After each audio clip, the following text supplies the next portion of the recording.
Looking across the vista at Carver or most any of Three Rivers Parks, visitors can sense something different in the landscape, though they can't quite say exactly what it is. At the Crow-Hassan Nursery, where native plant propagators toil in anonymity, they think they can solve that mystery the casual park user may not see. The district nursery here at Crow-Hassan Park is able to provide native plant materials from locally collected seed sources, of which to us is very, very important. Under a blanket of snow, while the frost is still thick, spring is already taking root at the nursery. Well, it's the beginning of the season. Spring begins early in the greenhouse. From late February into March and April, these greenhouses turn into an incubator of native plants. Everything from trees and shrubs to prairie plants and grasses, flowers and berries transform these tables from a cold winter slate gray to an explosion of green. This greenhouse will be filled. It'll be filled with plant material such as birch trees and forbs, wildflowers, wall to wall. Some will be on the floor. We have a window of opportunity for each of these species as we go along. Again, our list is very diverse. We have a lot of plant material to deal with before freeze up. Every week we take on new species as we're just putting aside others. The Park District Nursery at Crow-Hassan is a year-round operation. In a good year, they'll plant or transplant 50 to 80,000 trees and many more thousands of Minnesota native plants. Well, all the stuff that we grow in here is native grown to this area, probably a 50-mile radius of this area we collect seed from. So, and if we didn't do that, just the general reforestation in the park, if left on its own, you'd get a lot more box elder, buckthorn, exotic stuff growing in Siberian elm, where we can put back what was naturally here 150 years ago or 200 years ago, and we can kind of help to set it up to where it was. The nursery churns out trees and plant materials to canvas parks, trails, formal gardens, and landscapes. In recent years, they've added rain gardens to their arsenal, using native plants with their deep roots to better treat storm runoff naturally. To accomplish that, it takes a team effort with leadership from their staff of expert propagators, along with a staff of seasonals, work crews from the Minnesota Conservation Corps, and sentenced-to-serve inmate crews, among other work groups getting dirt under their nails. I'll carry a few of these out so they're not laying out here too long. I'll take that one out with. Beyond the expertise and the obvious sunshine, soil, and water, the nursery thrives in no small part due to patience and a long-term commitment. The trees that you see behind me here, we've collected some of the seed for those trees 18 years ago to get them to this point where they're at right now for transplanting out. So it is a long-term process to produce the plant materials, the native plant materials that we're using here. A major project for nursery foresters right now is dealing with the emerald ash borer outbreak that reached the Twin Cities in 2009. Over the next few years, Three Rivers Parks will lose thousands of trees to the ash borer.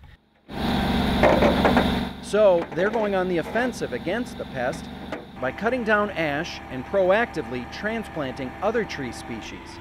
This tree replacement project will take up to 10 years. The seeds of these projects begin with, well, seeds.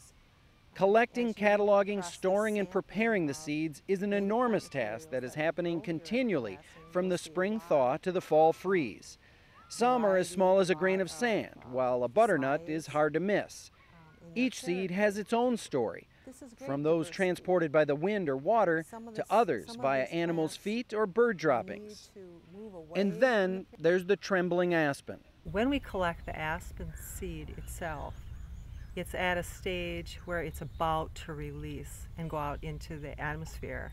When you see how delicate and unforgiving the aspen seed is to capture, germinate, and get to the soil, you may understand how trembling got attached to the aspen name. Aspen is one of the first seeds of spring, but the window when the seed pods can be harvested is short, as in hours, not days, which means watching the trees and the weather forecast and being ready to go. We collect it at a particular time where it's just beginning to crack and open. We need to complete the seed by bringing it indoors and heating up the atmosphere so it continues to release. And it will release in the room if we get it warm enough. By the next morning, that table is covered with nature's cotton candy, but yet they're still not ready to go.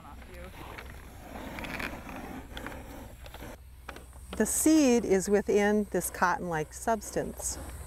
And in order for the seed to be released onto the soil, we need to put the cotton and the seed down onto the soil and burn it off. Why do you burn it off? So the seed can set on the soil and germinate. If it stays on the cotton, it won't germinate.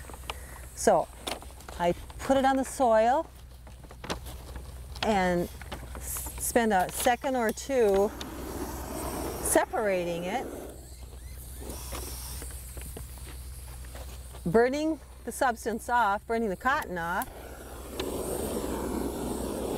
and leaving the seed on top of the soil. It's a beautiful seed. How does this happen in nature? Do you know? My belief is that aspen regenerates on the edge of a woodland area or in a disturbed site more readily than anywhere else. And when we used to have fires, natural fire, the fire would go through, and where the ground was disturbed, this substance would become burned off, and you would have the best generation in that area. You can probably guess the next critical step in the process. Giving a helping hand to the propagation of aspens is a bit trickier than most species, but the professionals at Crowhasset Nursery track and maintain dozens of trees and plants, shepherding them through the growth process until they're ready for delivery to a Three Rivers park near you. I've worked in the private nursery field several times, and I feel that the taxpayers are getting one incredible deal here. The ever-changing sign at McDonald's claims billions and billions served. Three Rivers Park's visitors can find a similar tally spelled out on tens of millions of native trees and plants, and the numbers are growing every day.